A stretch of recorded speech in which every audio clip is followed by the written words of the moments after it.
यदि दक्षिण दिशा दिखाई दे तो 6 महीने में मृत्यु। यदि पश्चिम दिशा में क्षीण दिखाई दे, मतलब उसमें पूरा राउंड है ना, उसमें एक साइड से थोड़ा जो है दक्षिण में थोड़ा सा देखेंगे कम नजर आएगा, वहां से हल्का पड़ा होगा, वो जो राउंड है उसमें फर्क होगा, तो उसको दिखे तो 6 महीने में मृत्यु। यदि पश्चिम दिशा में क्षीण दिखाई दे तो 3 मास में, और उत्तर में क्षीण दिखाई दे तो 2 मास में, और पूर्व में अगर क्षीण है तो 1 मास में मृत्यु। और सूर्य बिंब में छेद दिखे तो 10 दिन में मृत्यु, और सूर्य बिंब धुएं से ढका दिखे तो उसी दिन मृत्यु। अगर वो बिंब देखता है ना, कांसे के पात्र में जल भरकर सूर्य का प्रतिबिंब देखना, ये जिससे बुरा शब्द अच्छा, अच्छा शब्द बुरा प्रतीत हो तो मृत्यु समीप है। उसकी मतलब उसको अच्छा नहीं लग रहा, मतलब कोई शब्द बुरा शब्द का तो उसको अच्छा लग रहा है, और अच्छा शब्द बुरा प्रतीत है। जिसकी हुंकार शीतल और फुफकार अग्नि सम हो तो मृत्यु को कोई नहीं टाल सकता। जिसको सूर्य चंद्र की प्रभा ना दिखे, उसकी रोशनी मतलब उसकी ना सूर्य की जो रोशनी आ रही है उसकी प्रभाव पर चमक जो है वो दिखी नहीं, अग्नि तेज विहीन दिखे, अग्नि भी तेज नहीं दिखती उसको, तो 11 माह में मृत्यु। स्वप्न या जागृति में तालाब में मल मूत्र या सोना चांदी दिखे तो 10 मास में मृत्यु। अगर स्वप्न में या जागृति में भी तालाब में मल मूत्र या सोना चांदी दिखे तो ये। यदि मोटा अकस्मात दुबला और दुबला मोटा हो जाए, क्रूर एवं कृष्ण वर्ण वाला मनुष्य सोने जैसा उज्जवल हो जाए, धार्मिक अधार्मिक शांत चंचल हो जाए तो 6 मास की।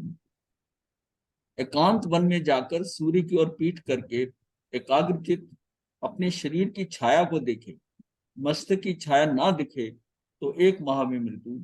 जांघें और कंधे ना दिखे तो 8 दिन में, छाया ना दिखे तो तत्काल मृत्यु। और प्रातः काल सूर्य की ओर पीठ करके छाया दिखे, कान स्कंद हाथ मुख पृष्ठ भाग हृदय भाग की छाया ना दिखे तो आयु 6 माह माने। उल्टी सांसें चलना, नॉर्मली क्या होता है अंत समय के अंदर पीठ करके, सूर्य पीठ पीछे है, छाया कैसे दिखाई देगी आपको खुद कि छाया की तरफ आपका मुंह हो तो पीछे। अगर अब सुबह के टाइम पर है तो पश्चिम की तरफ मुंह करके खड़े हो गए, छाया आएगी नहीं आएगी? छाया आएगी। हाँ, छोटी सीधी सी बात है। उल्टी सांसें चलना, जब हम श्वास लेते हैं तब वह मृत्यु, वह मात्र वायु नहीं है, उसमें प्राण तत्व है, हम कहते हैं प्राण तत्व है। श्वास लेते समय गुरुजी अभी आपने ये कहा सोना चांदी दिखना, क्या होता है स्वप्न में? बताया ना कि सोना चांदी के तो 6 मास में जो है ना, यहाँ पर था ना मलमूत्र, हाँ, या मलमूत्र सोना चांदी 10 मास में मृत्यु अगर दिखता है तो। ये ये लोगों के जैसा हुए हैं ना, वो सारे नोट मतलब किए हुए हैं। और ये बताया था कि आपको किस किस शास्त्र में आया, कि संदर्भ किसमें है, ये इसके विचिदानंद जी से है, और इसमें आचार्य अशोक सहजानंद है सलेखना संथारा समाधि। ये हमारे यहाँ उदय मुनि जी ने सलेखना संथारा समाधि लिखी है, उसके पीछे कुछ है। ये वो उनमें से है, उनमें से है। हाँ हाँ, जिसको सूर्य चंद्र की कई किताबों से लिखा गया है, उसमें ये भी है। और वो भद्रबाहु संहिता उसको भी लिया है। हाँ, सूर्य चंद्र नहीं, इसमें दुगुण नहीं, मतलब इसमें तो उसके हिसाब से नहीं है ना। जिसको सूर्य चंद्र की प्रभा ना दिखे, अग्नि तेज विहीन दिखे तो 11 माह में मृत्यु। स्वप्न या जागृति में तालाब में मल मूत्र या सोना चांदी दिखे तो 10 मास में मृत्यु। यदि मोटा अकस्मात दुबला दुबला मोटा हो जाए, क्रूर और कृष्ण वर्ण वाला सोने जैसा उज्जवल हो जाए, जो काला है क्रूर है वो धार्मिक अधार्मिक लगे, शांत चंचल हो जाए तो 6 मास में, मतलब उल्टा दिख, सब उल्टा उसको समझता है। बुद्धिमान मूर्ख हो जाए। मूर्ख हो नहीं जाए, आप समझोगे, ये समझ है आपकी, वो मोटा पतला नहीं हो गया, आपको लग रहा है कि ये मोटा हो गया पतला हो गया।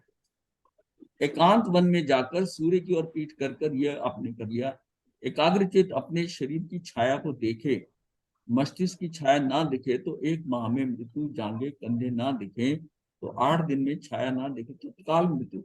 प्रातः काल सूर्य की ओर पीठ कर कर छाया देखे तो कान स्कंद जो है बाजू, मतलब ये है हाथ मुख, और ये पृष्ठ भाग पीठ भाग हृदय भाग छाया ना दिखे तो आयु 6 माह मान, मतलब उसकी वो छाया नजर नहीं आएगी। उल्टी सांसें चलना, जब हम श्वास लेते हैं तब वह मात्र वायु नहीं, उसमें प्राण ऊर्जा भी जो होता है ना, प्राण तत्व भी है, श्वास लेते समय इतनी जागृति आ जाए कि श्वास के साथ रहे हुए प्राण तत्व का अनुभव आने लगे। उस प्राण तत्व से ही हमारे 10 द्रव्य प्राण अनुप्राणित होते हैं। 10 प्राण जो होते हैं ना, जैसे आप योग करते हो, अगर योग में सांसों को कंट्रोल नहीं करते तो व्यायाम है। लेकिन अगर आप सांस ले, कहते हैं ना कि सांस लेते हुए इधर जाएं और सांस छोड़ते हुए वापस आए, उसमें उस समय सांस के साथ आपकी जो प्राण ऊर्जा है ना, जहां आपका ध्यान जा रहा है, जिस जिस जगह के ऊपर, वहां वो चला जाता है प्राण। तभी कहा है ना कि अगर ज्ञान केंद्रों पे रहते हैं, अगर आप प्राण ऊर्जा लेके सांस खींचकर और सहस्त्रार को देखते हैं, तो वो सारे प्राण ऊर्जा जो है ना, वो मस्तिष्क में चली जाती है, ऊपर चली जाती है। ऊपर मतलब कहाँ पर अनुभव होता है ना, अनुभव होता है, तो वहां चली जाती है। अगर उसके काम केंद्र जो है नीचे के स्वादिष्ठान से नीचे है, वहां चले जाता है, तो उसमें क्या है कि उसको फिर वहां ऊर्जा चली जाती है। हमारी जहां दृष्टि है, ऊर्जा वहां जाएगी शरीर पे। सुनने के लिए बोलते हैं ना, मन से नहीं, प्राणों से सुन, प्राणों से नहीं। हाँ, प्राणों से मतलब है कि एकाग्रचित्त होकर उसमें तन्मय हो जाओ उसको करते हुए। इसलिए व्यायाम करते हुए, व्यायाम तो फिजिकल है सिर्फ, लेकिन जब योग करते हैं तो आप उसको देखते हुए ऐसे देख, मतलब तो प्राणायाम हाँ, प्राणायाम का मतलब यही है कि उसके अंदर आपने वहां पर जहां पर आप प्रेशर दे रहे हो, वहां पर बाहर की प्राण ऊर्जा भी भेज रहे हो। एक तो वो उसको उस एंगल पे मुड़ रहे हो, प्लस वहां पर आप देख रहे हो, तो वहां ऊर्जा जाती है, तब वहां कार्य होता है। उस प्राण तत्व से ही हमारे 10 द्रव्य प्राण अनुप्राणित होते हैं। अनुभव करें कि प्राण अंदर जा रहा है, सारे शरीर में प्राण ऊर्जा का प्रवाह हो रहा है। निरंतर अभ्यास या साधना से इतनी शक्ति अर्जित हो जाती है कि मृत्यु के 6 मास पूर्व ही उसका आभास हो जाता है। अगर वो इतना शरीर के अंगों के साथ इस तरह कर रहा है, तो उसको मृत्यु का आभास हो जाएगा 6 महीने तक, आभास हो जाता है। फिर भी श्वास तो निरंतर लेते रहते हैं, परंतु जब मात्र कोरी हवा अंदर जाती है और निश्वास में वायु के साथ प्राण बाहर निकलते, अब उल्टी सांस का मतलब क्या है कि बाहर से सिर्फ हवा जा रही है अंदर, ऑक्सीजन सिर्फ जा रही है, वो जो हवा जा रही है अंदर, उसके साथ जब वो वापस निश्वास लेता है, सांस निकालता है, तो अंदर के प्राण बाहर जा रहे हैं, प्राणों की ऊर्जा बाहर निकल रही है। आप हवा लिए जा रहे हो और प्राण निकाले जा रहे हो। तो इसको कहते हैं उल्टी सांस से चलना। इस क्रम से 6 मास में सर्व प्राण बाहर फेंक जाते हैं और उसे ही प्राणांत कहते हैं। पुराने समय में वृद्ध पुरुष स्त्री कहते थे कि रोगी के लिए देखते नहीं उल्टी सांसें चल रही हैं, तो कालांतर में वो तेज चलती हैं और मृत्यु हो जाती है। 1 या 2 दिन पहले जीव की जो सांसें है ना, वो सांस इतनी तेज हो जाती है, 6 महीने पहले की बात है, वहां से शुरू हो जाता है। वो तो आपको नजर आती, तेजी से आती दिखती हुई, वो ऐसे ले रहा है जैसे सांस ऐसे चल रही है सांस। मीटर हो तो पता लग सकता है कि प्राण वायु कितनी बार निकल रही है। मीटर नहीं है, आपको खुद ही महसूस होगा ना, उस टाइम आपकी शक्ल या पूरी ऊर्जा शरीर की शिथिल है, आपकी प्राण ऊर्जा बाहर जा रही है, इसमें मीटर क्या, मीटर की क्या जरूरत है। जो लोगों को कई घरों में हम गए ना, जहाँ देखा कि उनकी उल्टी सांस चल रही है, तो उनका संतारा करा दें, इनको इनकी उल्टी सांस चल रही है। उन्होंने डिसीजन नहीं लिया और उसी दिन मृत्यु हो गई। केशवपुरम की बात है, उनको बोल के आया, वृद्धा थी, हाँ वृद्धा के चेकिंग कर देखा था, उल्टी सांस चल रही थी। तो उल्टी सांस चलती है जिस टाइम पर, हाँ उल्टी सांस देखती नजर आ गया था। कान मुड़ने लग जाते हैं, कान मुड़ते हैं, हाँ टेढ़ा होता है, वो सारे थोड़े हैं सिम्टम्स जो होते हैं उल्टी। सबके सारे नहीं होते, किसी का कोई सिम्टम होता है, किसी का कोई होता है। तो उल्टी सांस का तो सीधा पता नहीं, कब तो ये जाने वाला। मरण काल का अनुमान भद्र बहु संहिता के अनुसार कैसे, हाथ पैरों पर डाला गया जल यदि शीघ्र ही सूख जाए तो उसकी 3 दिन के अंदर आयु शेष समझना चाहिए। या हाथ जल पे पानी डाला एकदम सूख गया, इतनी। जिसके मुख से अधिक श्वास निकलती हो और मुख से रक्त गिरता हो, दृष्टि स्तब्ध और निस्पंद हो तथा तो मुख विविध और चैतन्यहीन दिखलाई पड़े, तो मृत्यु निकट समझना। ये मैंने देखी हुई, ये मृत्यु जो है ना, बिल्कुल इसी ढंग से ही, मुख से रक्त गिरता हुआ, दृष्टि बिल्कुल स्टैंड स्टिल हो गई, पथराई, जिसको कहते हैं ना आंखें पथरा गई, आंखें पथरा गई, आईलिड वैसे घूम नहीं रहे हैं, दृष्टि स्तब्ध है, निस्पंद है, मुख मतलब मुख जो है ना चेतनहीन है, ऐसे बुझा बुझा सा, तो समझो कि मृत्यु निकट समझना। हाथ पैर आदि की पीड़ित करने पर भी यदि पीड़ा का अनुभव ना हो, इसके हाथ को उंगली को ऐसे खींचे या मरोड़े, उसको उसको अनुभव ना हो, उसकी शीघ्र मृत्यु हो जाएगी। उसको कुछ महसूस ही नहीं हो रहा कि क्या है, कितना उसको आप दुख दे रहे हो, करके देखो तो है। अकस्मात स्थूल शरीर का क्रश होना और क्रश शरीर का स्थूल हो जाना और शरीर कांपने लगना एवं सिर पर हाथ रखकर निरंतर सोना, सिर के ऊपर हाथ रखकर, ये जो सोते हैं ना लोग, जैसे कि कई बार बैठ के सिर पे ऐसे हाथ कर ऐसे बैठ जाते, ऐसे इस तरह पीछे हाथ आ जाते, दोनों हाथ पीछे चले जाते, ऐसे सोना नहीं चाहिए। ये तो कई जगह पढ़ा है, ऐसा नहीं सोना चाहिए। यदि कोई व्यक्ति अकस्मात स्थूल शरीर का क्रश होना, हाथ रखकर सोना, 1 मास की आयु का द्योतक है। यदि कोई व्यक्ति दर्पण में अपने या अन्य व्यक्ति के दांतों को काला, सफेद, लाल या पीले रंग का देखे तो उसकी निकट मृत्यु समझना। शुक्ल पक्ष की द्वितीया के यदि कोई चंद्रमा के बिंब को 3 कोण या बिना कोण के देखे, चंद्रमा का बिंब जो है ना वो 3 कोण के ट्रायंगुलर देखे या बिना कोण के देखे या धूमिल रूप में देखे, तो उस व्यक्ति का शीघ्र मरण होता है। मतलब क्या है ना कि अगर यहां तक भी होता है कि आंखें जो है ना, जैसे हम ऊपर पंखा ऐसे देखते हैं गर्दन मोड़ के, उसकी आंखें ऊपर, आईलिड ऊपर जाती ही नहीं है पूरा। हाँ, जैसे अपने आप को देखना तो गर्दन ऐसे, जैसे कहते हैं नाक की ये जो टिप है, नासिका का ये अग्रभाग। समझ नहीं आई, ये द्वितीय का चांद तो ऐसा होता है छोटा सा, हाँ, द्वितीय का चांद तो 3 बिंब कौन की कौन 3 कोण है ना उसके, वो ट्रायंगुलर दिखाई देगा, ऐसे 2 कोण बने होते हैं साइडों पे, से? तो 3 कोण का ऐसे नजर आ जाएगा, 3 कोण नजर आएगा, 3 कोण। नीचे गोल नहीं होगा। और गोल नहीं होगा नीचे, 3 कोण का दिखाई, 3 कोण या बिना कोण के भी दिखाई दे, वो कोण ही ना दिखाई दे, या धूमिल रूप में दिखे, तो उस व्यक्ति का, जो रोगी रात्रि में दिन का अनुभव करता है या दिन में, ये उन लोगों के लिए है जिसने संलेखना संधारा करना हो, वो हिंट मिल जाते हैं, उससे उसको नजर आता है कि किसी इसमें सारी चीजों में से कहाँ मैं हूँ, कितना समय है, वो थोड़ा उसमें चांस ले सकता है। वरना ऐसे तो जिसको शरीर से अब पता चल जाता है, अगर थोड़ा सेंसिटिव हो तो शरीर से पता कि अब मेरा अंत आ गया। जो रोगी रात्रि में दिन का अनुभव करता है और दिन में रात्रि का तथा दीपक की लौ को शीतल अनुभव करता है, उस रोगी की शीघ्र मृत्यु होती है। हाथ और पांव से रहित छाया दिखलाई पड़े तो 3 पक्ष का मतलब है 45 दिन की आयु समझनी चाहिए। यदि छाया अग्नि स्फुलिंग, चिंगारियां उगलती हो देखे तो शीघ्र मृत्यु समझनी चाहिए। स्फुलिंग मतलब चिंगारियां, स्प्लिंटर्स, वो ऐसे ऐसे चिंगारियां उड़ रही हैं उसमें से, जैसे जैसे कि उसकी फुलझड़ी की होती है। तो इसका और कोई पर्पस नहीं है, सिर्फ यह कि ये सिम्टम्स हैं, सिम्टम्स हैं। तो नीचे से नहीं। अच्छा, ये खत्म हो गया। ये वाला नीचे में।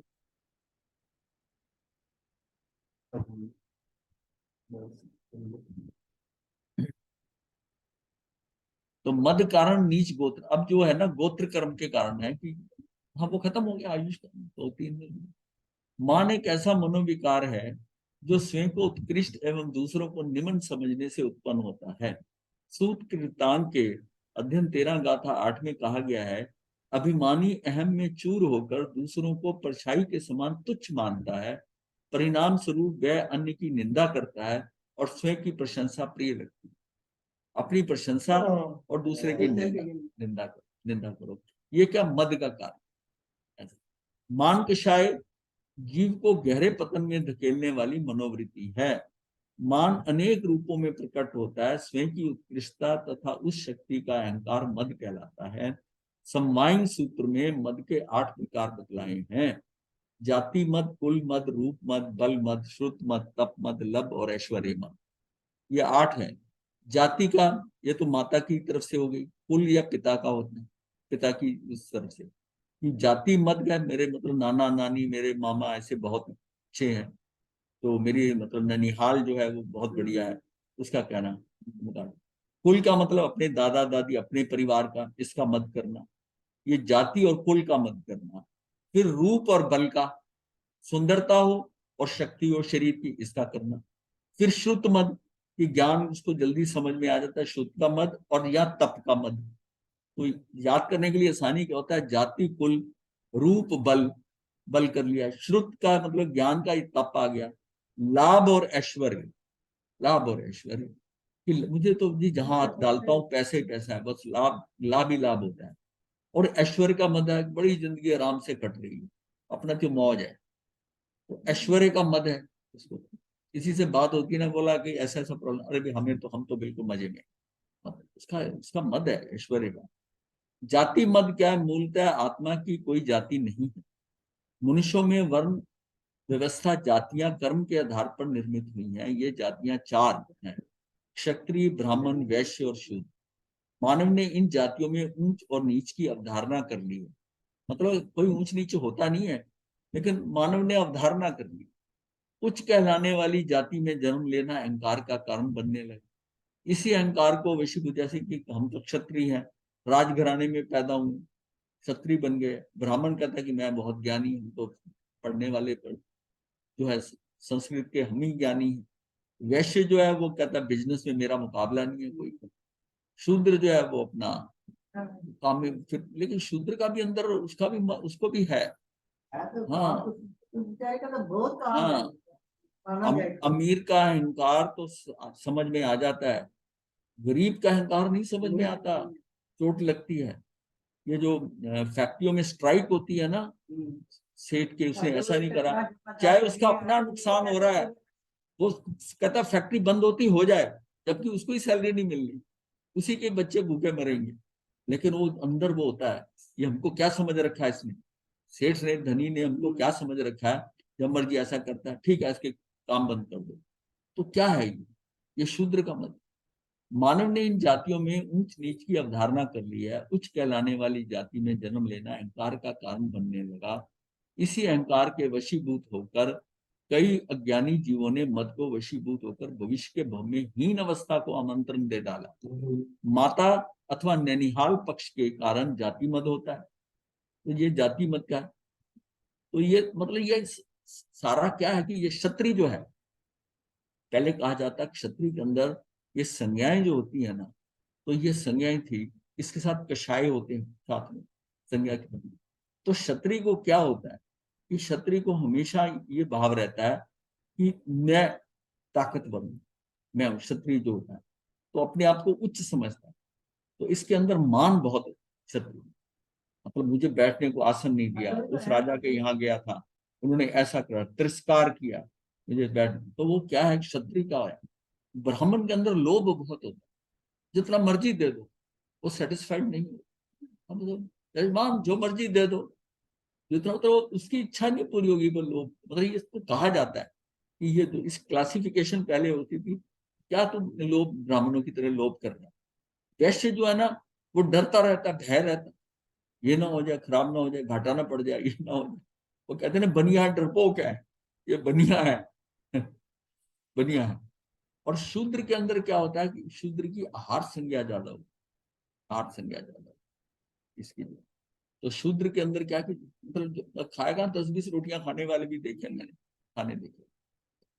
तो ये मतलब कुछ ना कुछ क्वालिटीज होती हैं, हाँ यही, हाँ कुछ ना कुछ होती हैं।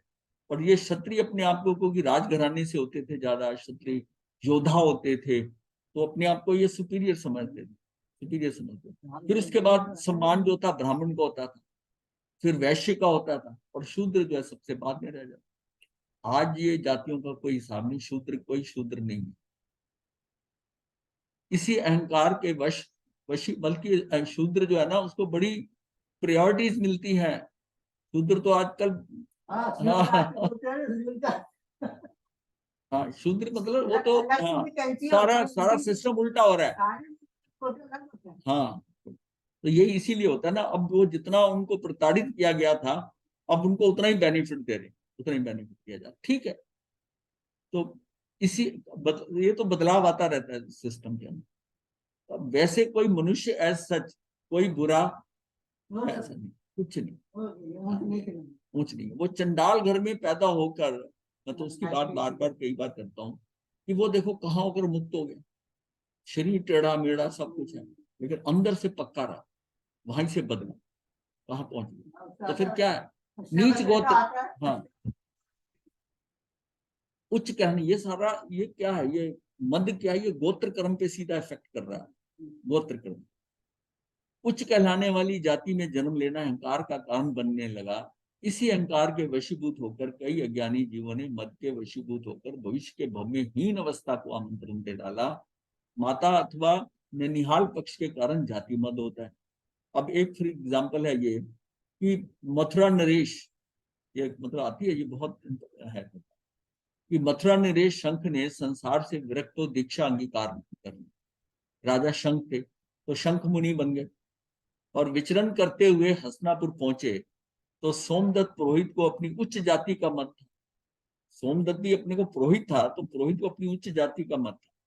अब पुरोहित के सामने सुबह सुबह शूद्र आ जाए तो वो बहुत उसको डांटता था। कोई शूद्र आ जाए, नहाकर आया, गंगा में नहा के निकला या किसी भी नदी से निकला और सामने शूद्र आ जाए तो दोबारा नहाने चला जाता। यहाँ हालत थी, पहले ये हालत होती। तो सोमदत्त पुरोहित को अपनी उच्च जाति का मत था। शंख मुनि के रास्ता पूछने पर सोमदत्त ने जानबूझकर गलत रास्ता बताया। वहां पर एक हसनापुर में एक गली दहकती हुई गर्म जानी जाती, उस पर चलना दुष्कर था। हुतवर्थ्या थी, हाँ, उस पर चलना दुष्कर था। हाँ, दुष्कर था। चलने वाला उछलने लगता था क्योंकि पैर गर्मी कारण टिके। उसके नीचे हॉट वाटर कोई स्प्रिंग था, नीचे से कोई स्रोत बहता था, गर्म पानी का जैसा होता है वो बहता था। ऊपर मिट्टी की सड़क थी, ऊपर जैसे तंदूर की तरह तपता होता। तो वो उसने ना उस गली को सब छोड़कर लंबे रास्ते से जाते थे और मुनि को वो गली बता दी और मन में ये सोचकर कि ये जब इस पे पैर रखेगा ये उछलेगा, दूसरा पैर रखेगा फिर उछलेगा, उछलते उछलते वो गली पार करेगा, मजा आए। और इसको हाँ, तो चलने वाला उछलने लगता था क्योंकि पैर गर्मी के कारण टिकाने कठिन थे। वह गली हुतभर्थया के नाम से जानी जाती थी। मुनि के साथ द्वेष भाव कर उन्हें वही गली का रास्ता बताया ताकि मुनि को उछलता हुआ देखना चाहता था। मुनि लब्धिधारी थे, जहां उनके पैर पड़े भूमि शीतल हो गई, उस स्थान का रंग बदल गया। जैसे है ना वो रंग, जहां पैर ठंडा शीतल रखा वो पैर इतना शीतलता थी कि वो लाली के ऊपर जो सड़क दहकती हुई थी ना, उसके ऊपर निशान जो है ना उसके रंग के, मतलब वो ठंडी हो गई। वहां जहां जहां पैर रख रहा है वो जगह जो है ऐसे। मुनि शांति से गली पार कर गए। सोमदत्त पुरोहित जो था ना वो हैरान हो दूसरे रास्ते से उसी छोर पर पहुंचा, दौड़ कर गया वहां पर और उसने क्षमा मांगी। जहां से वो बचा, क्षमा मांगी, प्राश्चित के लिए सिर्फ दीक्षा ग्रहण भी की है, प्राश्चित करने लिए कि मैंने मुनि को जैसा करा, परंतु जाति मद रहा, फिर भी अंदर जाति मद रहा और उन्हें नहाना अच्छा लगता था। देवगति से चव कर कर सोमगति हरिकेशी बल, यानी बाल्य नाम जो था बाल्यकाल का वो बल था। तो हरिकेशी बल जिसे कहते थे। चंडाल कुल में कुरूप उत्पन्न हुए, काले कलूटे बेडोल दुर्गंध में एवं अदर्शनीय थे। ऐसी कुरूपता देखकर कौशल राज की भद्रा राजकुमारी ने उन पर थूक दिया था। तो ये क्या जाति मत के कारण उन्होंने ये सारा कहा, क्या उनको मिला, इतना बेडौल शरीर, काला कलूटा, दुर्गंध में एवं अदर्शनीय थे। तो इसका मतलब उस पर प्रभाव पड़ा कुरूपता के, तो उसके कारण जो है, और उसकी शक्ल देखकर भद्रा राजकुमारी खेलती उसी जहां पर वो करते और उस पर थूक दिया था। तो ये देखिए, ये आगे है, कथा तो आगे चलती है। फिर कुल मत क्या है? पैतृक वंश की उत्कृष्टता के कारण उच्च कुल जाना जाता है। जिस कुल में सुसंस्कार संपन्नता विशेषता होती है उसे उच्च कुल जाना जाता है। जिस कुल में महान तेजस्वी पुरुषों का जन्म होता है वह कुल श्रेष्ठ गिना जाता है। ऐसे कुल में जन्म मत का निमित्त बन जाता है।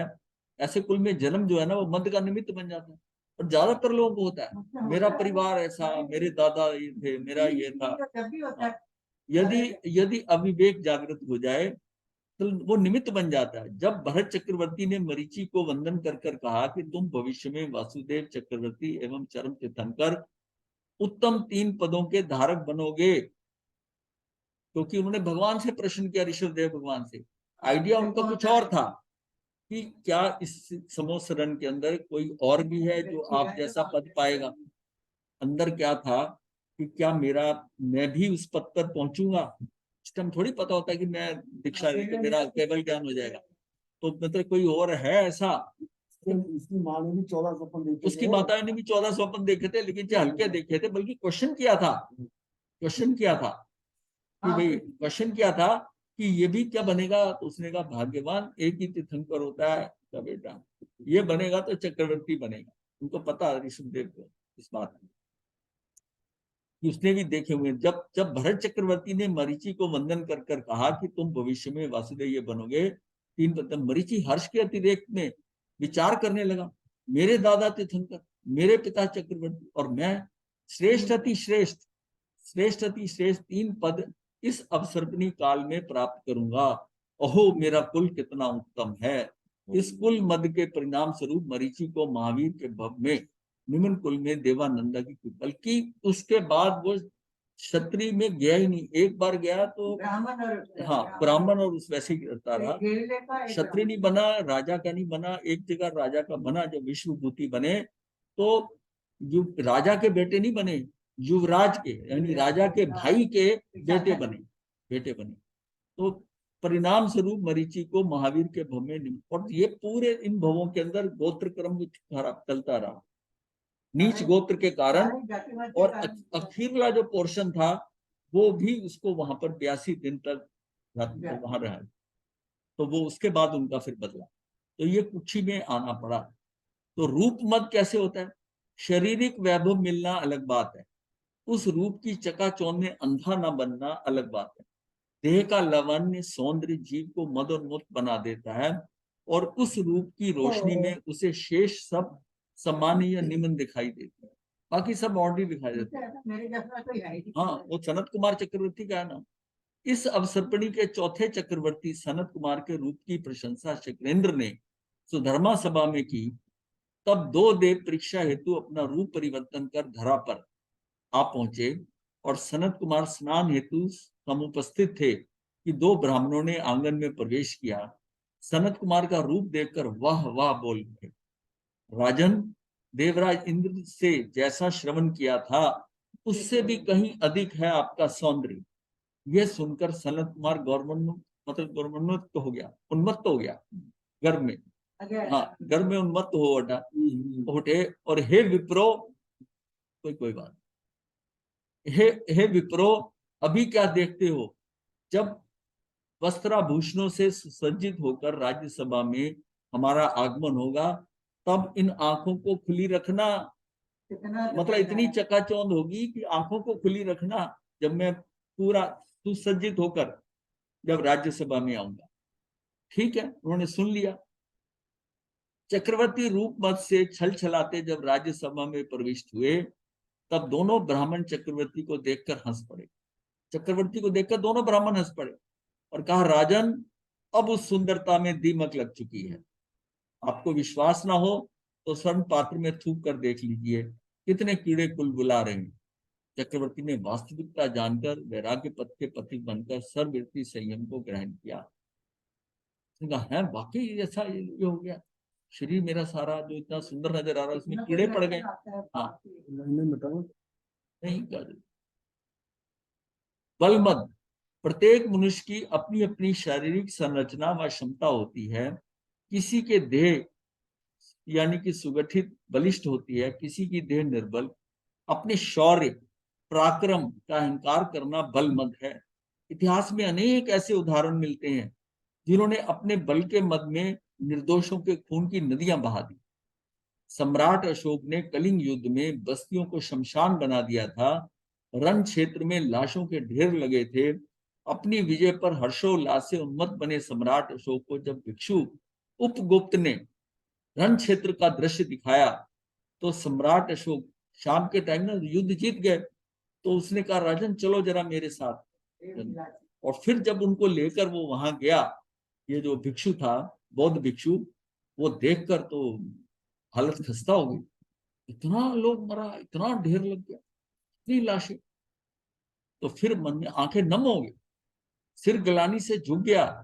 तब उसने अपने बल का उपयोग जन हानि नहीं जन हित के लिए करने का संकल्प किया। तो तभी से फिर बौद्ध धर्म में वो राजा कौनिक ने एक हार व एक हाथी प्राप्त करने के लिए चेटक राजा ने अपने नाना से युद्ध किया।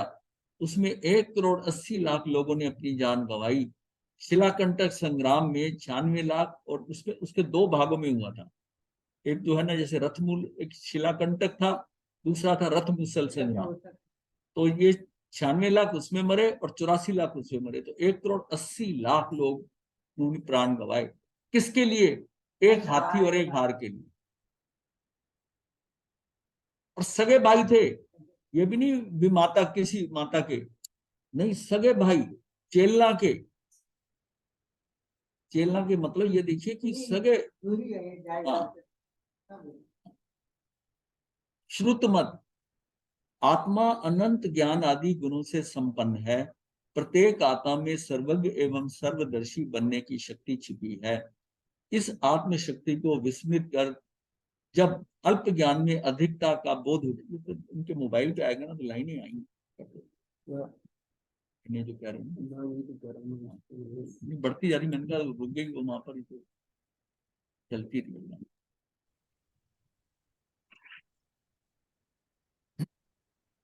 श्रुत मत, आत्मा अनंत ज्ञान आदि गुणों से संपन्न, प्रत्येक आत्मा में सर्वज्ञ एवं सर्वदर्शी बनने की शक्ति छिपी है। मतलब केवल ज्ञान अंदर है, हमारे अंदर ही है, सिर्फ वो क्या प्रकट करना। सम्यक दर्शन अंदर है, सिर्फ प्रकट करना है। कुछ भी कोई देने वाला है ही नहीं बाहर, आपके अंदर ऑलरेडी बिल्ट इन सब कुछ दिया गया है।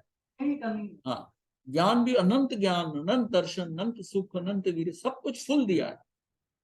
जो फाइनली होना है, जो सिद्ध बन के लेना, वो सब दे दिया आपको पहले, सिद्धों जैसा। लेकिन लेकिन वो ढका हुआ है। तो इस आत्मशक्ति को विस्मृत कर जब अल्प ज्ञान में अधिकता का बोध हो जाता है, तो मान को नष्ट करने का समर्थ ज्ञान ही मान का कारण बन जाता है। जो मान को नष्ट करने का जो ज्ञान होता है, तो वही समर्थ ज्ञान ही मान का कारण बन जाता है। मान को तो ज्ञान ने नष्ट करना होता है, पर वो ज्ञान ही मान का कारण बन जाते हैं। थोड़ा आगे देखता हूँ। हाँ, उपाध्याय यशो विजय जी व्याकरण, साहित्य, न्याय शास्त्र आदि सभी शास्त्रों का अध्ययन कर षट दर्शन के पारगामी बने। बड़े मतलब वो परिपक्व हो गए थे षट दर्शन के अंदर। काशी में विद्याभ्यास कर 500 पंडितों को वाद में पराजित किया। शब्द विद्या की विशालता, बुद्धि की प्रबलता, तर्क शक्ति की प्रखरता आदि अनेक बाह्य शक्तियों को बल प्राप्त होने पर गर्विष्ठ बन गए। प्रवचन सभा में अपनी शक्ति प्रदर्शन रूप में 5-5 ध्वजा अपने समक्ष रखते थे, झंडे लगे होते थे। प्रवचन सभा के अंदर 5-5 जो ध्वजा ना रखते। एक बार एक बहन वंदनार्थ आई वंदना करने के लिए, तो वंदना कर पूछा कि गौतम स्वामी कितने विद्वान थे। तो यशो विजय जी ने गंभीर स्वर में कहा, वे तो महाविद्वान थे, वे ज्ञान के सिंधु थे, हम तो उनके समक्ष बिंदु हैं।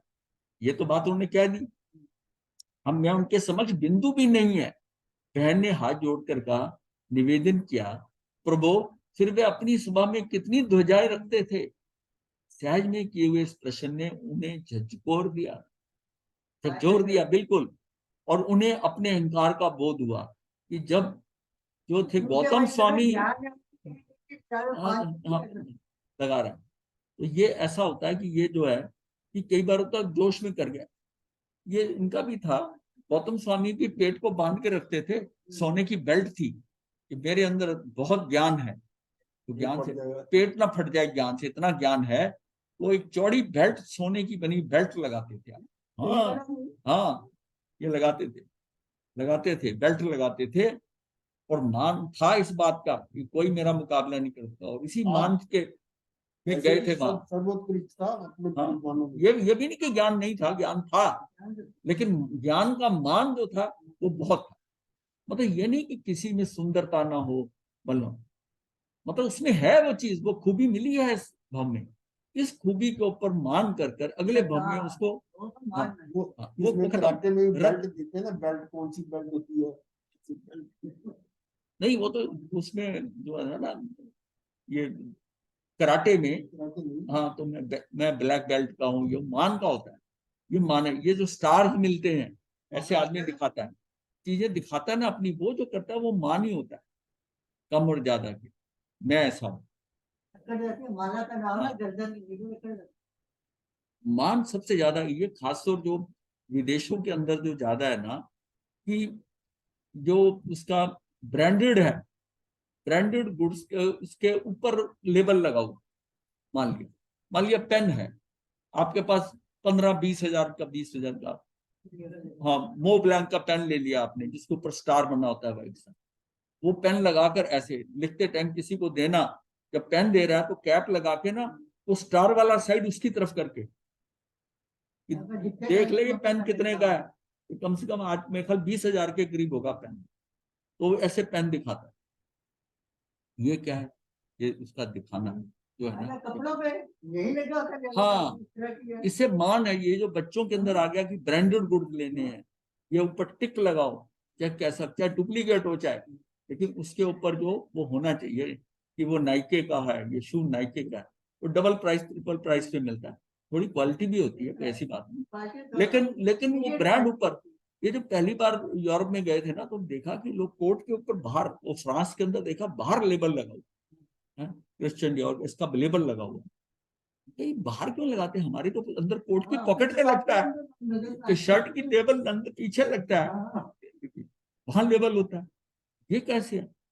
फिर धीरे धीरे यहाँ भी देखा, यहाँ मुकुट सा बनने लग गया, छोटे छोटे निशान बनने लगे, तो धीरे अब करते करते अब इतने इतने बड़े ऊपर आ रही, तो ये क्या है कि मैंने ये इस ब्रांड का कपड़ा पहना, ये नुकसान कर रहा है, ये नुकसान कर रहा है। तप मद, जो तप अग्नि के समान जीव रूपी स्वर्ण में से कर्म रूपी गाढ़ मैल को दूर कर देता है, ऐसे तप का अवलंबन लेकर जीव भी कई अभिमानी हो जाते हैं। तप मत होने पर भी अन्य जीवों को छोटे अल्प तप का तिरस्कार कर देते हैं। जिस तप के कारण जीव का कैसे हो जाना चाहिए, मतलब वो सोने की तरह खिल जाना चाहिए, हाँ, तिरस्कार कर देते हैं। ये कुरगुडु मुनि जो है साधना रत थे, अभ्यंतर तप करते हुए समता की पगडंडियों पर अग्रसर थे, मतलब अंदर अंदर तप चल रहा था उनका, किंतु बाह्य तप अंगीकार करने में शारीरिक दृष्टि से असमर्थ थे। अतः संवत्सरी जैसे पर्व में भी वो आहार लेने चले गए, ये आहार लेने चले गए, तो आहार लेकर आए और मर्यादा के अनुसार मुनियों को आहार दिखाया। मार्स खमन के एक तपस्वी मुनि वृंद तपस्या के अहंकार से ग्रस्त है, कि ये एक उपवास ही नहीं कर सकता, देखो हमने तो मांस कमन के, तो मुनि ने क्रुद्ध होकर आहार पर थूकते हुए कहा धिक्कार है, संवत्सरी को भी खाने बैठ गए। इस तिरस्कार से मुनि कुरगुडु जो है विचलित नहीं हुए, और अपितु मुनि के थूक को घी मानकर खिचड़ी में मिला लिया, जो जहां हमने थूका ना उसको मिला लिया। अहो भाग्य मेरे तपस्वी मुनि का प्रसाद प्राप्त हुआ, मैं तो अधम पामर तुच्छ प्राणी आहार लुब्ध हूं, अतः एक दिन के लिए भी आहार त्याग नहीं कर पाता। अपने आप का जो है ये भी कर रहे हैं, हाँ धिकार रहे हैं। जैसे ही आहार ग्रहण प्रारंभ किया, समता के बल से मुनि उसी समय केवल ज्ञान के धारक हो गए। कितने कीमत है।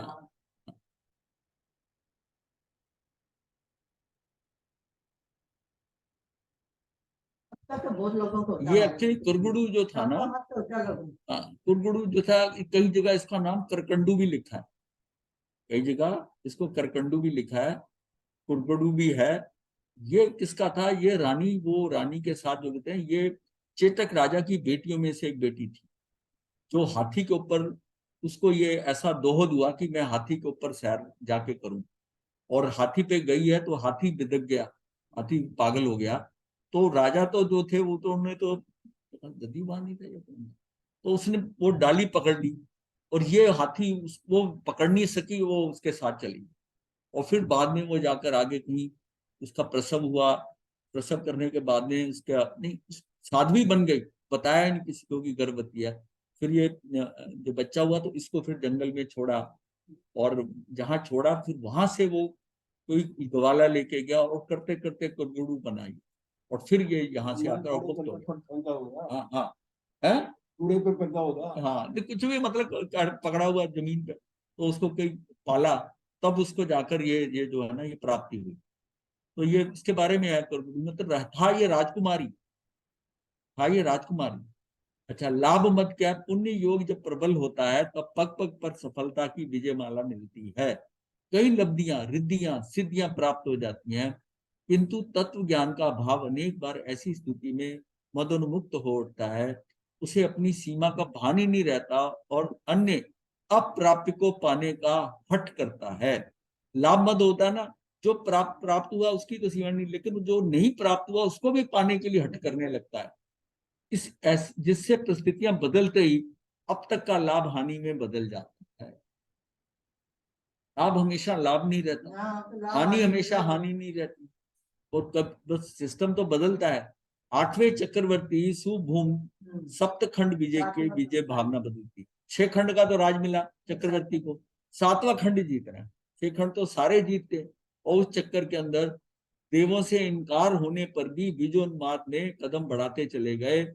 लवण समुद्र को पार कर धात्री खंड की ओर यात्रा जारी रखी, और अथाह जल राशि पर तैरता हुआ देवादेश 7वां केंद्रीय चरम रतन, जो 12 योजन गुना 9 योजन चौड़ी नौका के रूप हो जाता है, वह जलयान को एक देव के मन में विचार आया कि यदि मैं कुछ क्षणों के लिए अपना स्थान छोड़ दूं तो क्या हानि है। इतने तो देवों ने पकड़ा हुआ है, 1000 देव उसको चला रहे हैं, उस चर्म रतन को। मैं उसमें हट गया तो मैं कोई कुछ और कर रहा हूं, तो वो निकल गया उसमें से।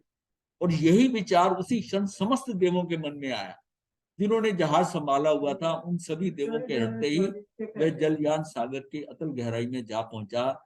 7वें खंड की विजय का स्वप्न के लिए स्वयंभू चक्रवर्ती 7वीं नर की यात्रा पर चल पड़ा। ये 8वें चक्रवर्ती थे।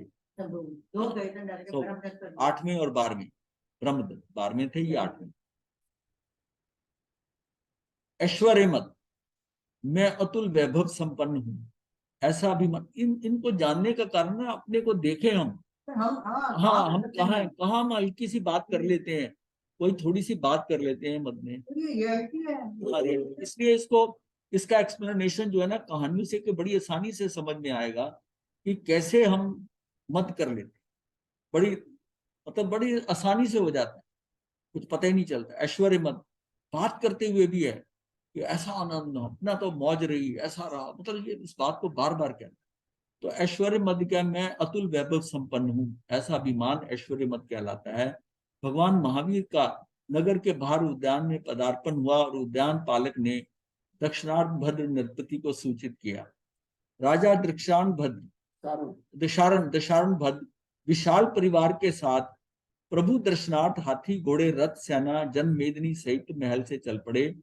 ये सब देव दशारण भद्र जो है वो भद्र का सिर गर्व से उन्नत हो गया। उसने पहले पूरी तैयारी करके ऐसा सज धज के जाऊंगा कि वो सारे समुद्र में देखते रह जाएंगे कि कौन, पूरी जन मेदनी पूरे लोगों को लेकर पूरा जुलूस अपने सर सज धज के ये जा रहा है। मस्तिष्क में एक विचार उमड़ने लगा, मेरे जैसा ऐश्वर्य युक्त होकर प्रभु वंदना के लिए कौन जाता होगा। ये तो अद्वितीय है, ये तो पहली बार हो सकता है कि इस तरह जो इतना मैं जा रहा हूं। देवराज इंद्र ने दशारण भद्र का विशाल जुलूस देखा और पर साथ ही उसका गर्वोन्नत मस्तक उठा भी देखा। तत्काल इंद्र ने अपनी व्यवस्था को सामान्य से असाधारण रूप में परिवर्तित कर दिया। वो साधारण आते थे, उसने और बढ़ा दिया। उसने अपने जो है ना व्यवस्था को जो है सामान्य से असाधारण रूप में परिवर्तित कर दिया। हाथी मतलब इतनी सूंडों के हाथी, ऊपर में कलफुल नाचती हुई देवियां, राजा दुशान भद्र के आंखें आकाश मंडल से आते इंद्र के परिवार एवं व्यवस्था पर पड़ी तो विस्मय विमुग्ध हो गए। कैसा अद्भुत विमान, हजारों हाथी, एक एक एरावत हाथी की 8-8 सूंड, प्रत्येक सूंड पर विराट कमल, कमल की कर्णिकाओं पर नृत्य करती अप्सराएं। दुशान भद्र का चेहरा निस्तेज हो गया, सारा जोश ठंडा पड़ गया। अहंकार बर्फ की तरह गलने लगा, अभिमान के बादल बिखर गए, ऐश्वर्य का नशा उतर गया, भौतिकता का रंग उड़ गया, संयम के रंग में मन रंग गया। प्रभु चरणों में पहुंच दीक्षित हुए। देवराज इंद्र ने भी उन्हें नमन किया। तो उपरोक्त 8 कारणों में से किसी एक का भी मद, यानी मद का मतलब मान या अहंकार न करने से जीव उच्च गोत्र का बंध करता है। आचार्य उमा स्वाति ने तत्वार्थ सूत्र में 6 कारण बताए हैं, जैसे कि आत्मनिंदा, आत्मनिंदा मतलब है अपने दोषों को देखना, पर प्रशंसा दूसरों के गुण देखना। मतलब अगर उच्च गोत्र बांधना है तो ये हमारे में होनी चाहिए कि अपने दोषों को देखना और दूसरों के गुण देखना। दूसरे गुण, असद गुणोद्भावन, अपने दुर्गुणों को प्रकट करना, उसको अपने दुर्गुणों को प्रकट करना और अपने अपने गुणों को छिपाना। छिपाना हाथ कैसे तारोगे तेरे आप मतलब दुर्गुणों को तो प्रकट कर दे,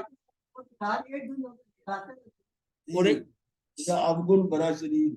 सब गुना छादन, जो सवरे गुण है अपने गुणों को छिपाना, गुणों को छिपाना, अपनी दुर्गुणों को प्रकट करना। नम्र वृत्ति, पूज्य जनों के प्रति नमन यानी वृत्ति धारण करना, और अनु से ज्ञान एवं संपत्ति आदि से समृद्ध होते हुए भी अभिमान नहीं करना, एक साधारण रहना। अच्छा ठीक है, पर गुरु जी ज्ञान का अभिमान तो आता है, देखो मेरे को कितना आता है, मैं कैसे पढ़ाता हूँ, मैं कैसे करता हूँ, मैंने तो आता आना नहीं चाहिए, ये तो हम कह रहे हैं। वो कहते हैं आता है तो फिर अगर नहीं तो नीच गोत्र बंधेगा, आता है तभी तो नीच गोत्र बनता है, उच्च गोत्र जो मिला है। इन 6 कारणों से जब आदमी ये कहता ना मैं तो ऐसा नहीं करता करती, ये भी अभिमान है, ये भी अभिमान है कि मैं तो सबसे सही हूं। मैं तो महाराज जी एक बात बताएं, नहीं, ये अपने दुर्गुणों को प्रकट करना ये क्यों बताया गया? अपने दुर्गुण बाकी को, बातें बाकी तो समझ में आ गया महाराज। अपने दुर्गुण को आपको प्रकट करोगे ना, छुपाने की कोशिश न करोगे तो नहीं छुपाए ना, लेकिन प्रकट करना क्यों है? आप ना बताए ना छुपाए। प्रकट करना, आप छुपाते क्यों हो? अपनी स्थिति को दिखाने के लिए कि मैं बेटर हूं, और दुर्गुण आपको पता है मेरे अंदर ये है। अरे अपने दुर्गुण को दूसरों को दिखाओगे, बताओगे। है। अब कहता है ना, जीव कहता है मैं जी मेरी बात नहीं है, वो कहते हैं ये बहुत तपस्वी, कहते हैं नहीं नहीं जी मैं तो बहुत पापी हूँ, जितना ये कह रहे हैं वैसा मैं नहीं हूँ, मेरे में उतना ज्ञान नहीं है जितना ये मुझे बढ़ा चढ़ा के करेंगे। तो वो भाव जो है ना, कोई मान लो कि तो वो तो समता भाव ही ना महाराज जी। और क्षमता नहीं है। दुर्गुणों दुर्गुण को प्रकट करने वाली पहले बात तो तो एक आपको नहीं पहले तो अलग है। आपको दुर्गुण तो पता होने चाहिए। आप क्यों छुपाना क्यों चाहते हो अपने दुर्गुण कि ये मेरे में ये प्रकट भी ना करे महाराज, प्रकट भी है? करने की क्या आवश्यकता है? आप ना छुपाओ पर प्रकट क्यों भी कर। मैं प्रकट तो का मतलब आगे बढ़ के बताना, छुपाना हाँ, का मतलब। वो चाहते हैं ये बताएं, आपके अंदर नमन वो भाव आए कि हाँ मेरे में दुर्गुण है, ये इसको हटाना है मैंने। मैं हाँ, पापी तू बख्शनहार। हाँ, अपने नहीं दुर्गुण को महाराज जी वो ये पूछ रहे हैं कि जो आपकी जो आपने तीसरा नंबर पॉइंट लिखा हुआ है ना, थर्ड पॉइंट, हाँ हाँ, कि उसी को उस ही पॉइंट कि वो पॉइंट में बुराई क्यों है? नहीं है, उसमें दुर्गंध, हर एक आदमी में गुण भी है दुर्गुण भी है। ये अपने महाराज गुणों मेरे को में तो कहते हैं दुर्गुण छुपा है, लो, मैं इनका उसको छिपा नहीं रहा, लेकिन प्रकट क्यों करूं मैं? प्रकट इसलिए आप लौकिकता में बचना चाहते हैं, आप उसको प्रकट नहीं करके उसको छुपाने का भाव है आपका। जब आपको पता है कि मेरे में ये कमी है, उसको एक्सेप्ट करो। ये एक्सेप्ट करने से आप और खुल जाओगे, आप हो जाएगा। आप उसको दबा के रख रहे हो, ये जो लिखा गया है वो, हाँ को छिपाओ ना, दुनिया को प्रकट नहीं। हाँ, ये सब जगह आता है अपने ये यहाँ। आया है कि मान लो कोई साधु तपस्या करता नहीं है, हाँ लेकिन कोई कहता है महाराज तपस्वी बड़े धन हो, हाँ और वो शांत रहता है। हाँ ये नहीं कहता कि मैं तपस्वी नहीं हूँ, हाँ, मैं नहीं तब करता कोई, ये नहीं बोलता, ये नहीं बोलता। तो वो तो भी उसका पापी तो वो चोर है। तो वो चोरी हो गई। तब का चोर कहते हैं उसको। हाँ, मैं गुरु की बहुत सेवा अच्छा, करता हूँ, नहीं समझ करने गया, की। समझ मतलब ये गया, है, ये ओके, दुर्गुण अगर प्रकट कर रहा है ना वो, तो अंदर से कितना क्लियर हो रहा है। समझ गया, ये सारी अंदर के मालिन्य है। मैं समझ उसको, गया। मैं अपनी अपनी छवि क्यों बाहर अच्छी दिखाना चाहता हूँ, क्यों दिखाना चाहता वो दिखाते हूँ? ये लौकिकता है, ये लौकिकता। हम आध्यात्मिकता की बात कर रहे हैं। लौकिकता में तो अपने सारे फॉल्ट जो है ना उसको छुपा के रखो। लौकिकता ये कहती है अपने आप को एकदम प्रोजेक्ट करके रखो। ये पर्सनैलिटी कल्ट क्या है?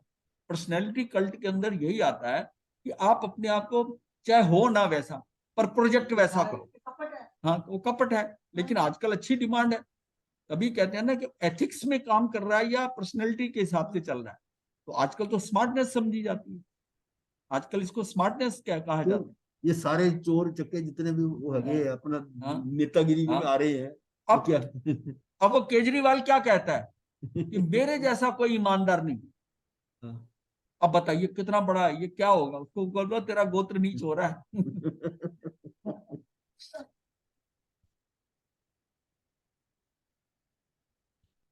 विपन जी को हो गया क्लियर, वो किसी और एंगल से सोच रहे थे।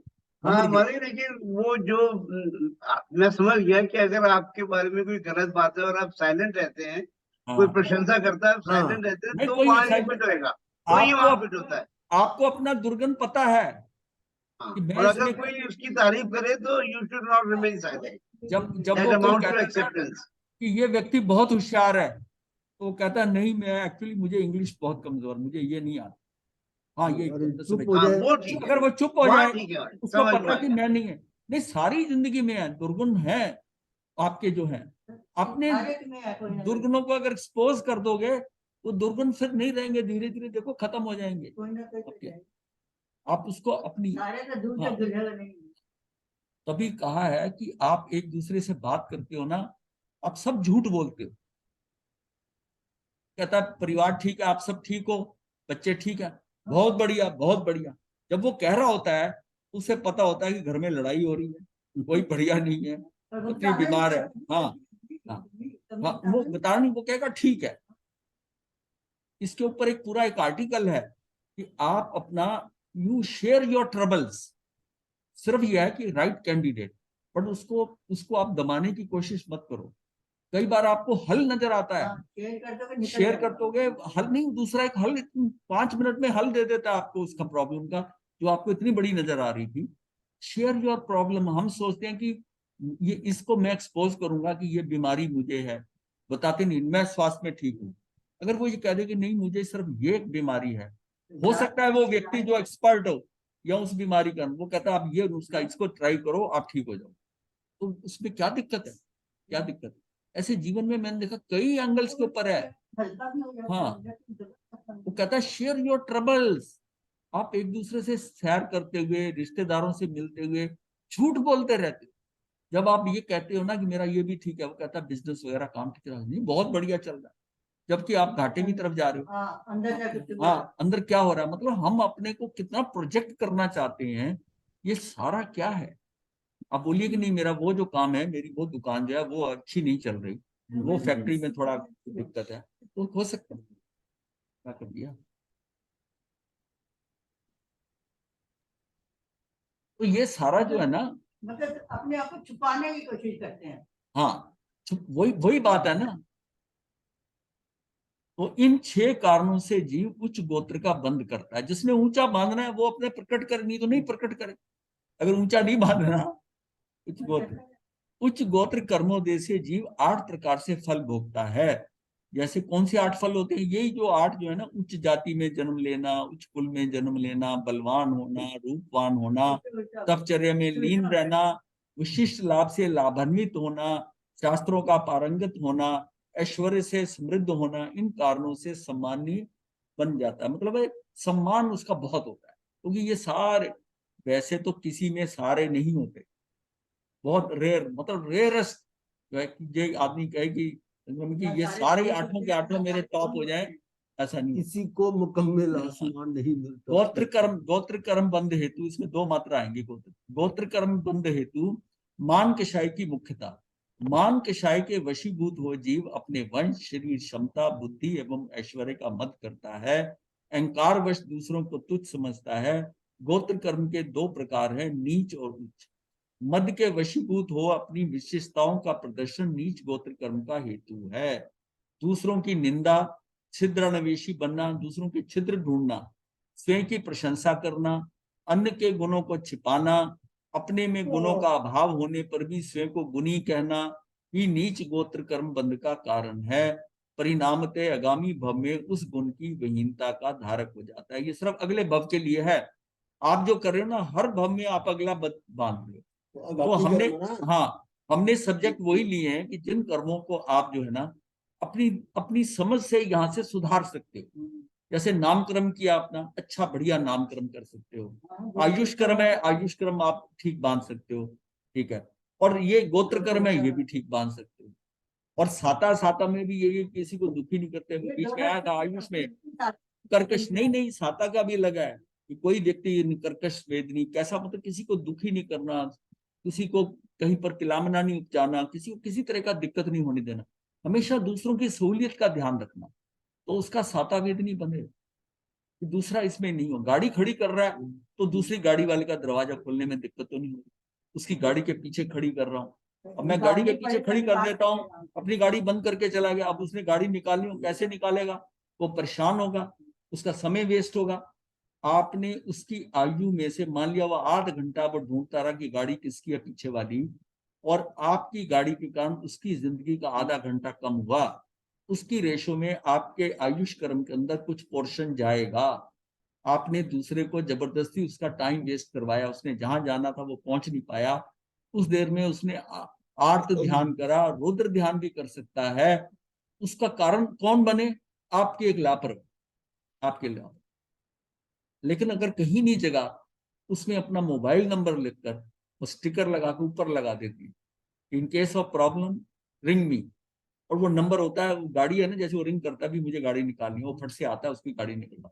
आप किसी के घर में बैठे हैं, गाड़ी ऐसे लगा दिए, तो ये उसका दूसरे का ध्यान रखना कि मेरे कारण किसी का समय बर्बाद ना हो, मेरे कारण किसी को परेशानी ना हो, ये ध्यान रखना ये बहुत जरूरी है।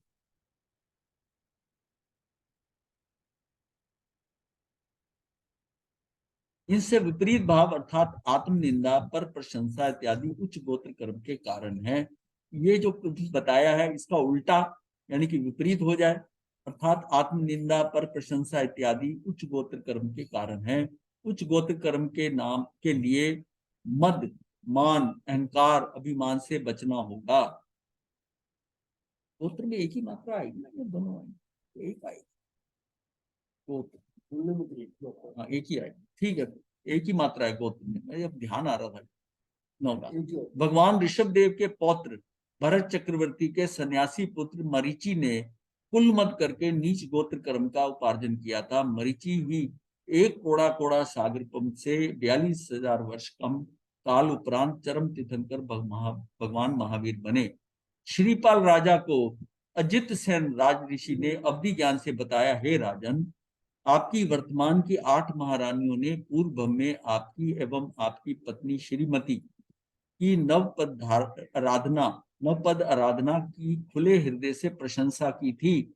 उस गुणानुमोदना के परिणाम स्वरूप श्रीमती की सखियों ने यहाँ वर्तमान में महारानियों का पद पाया है।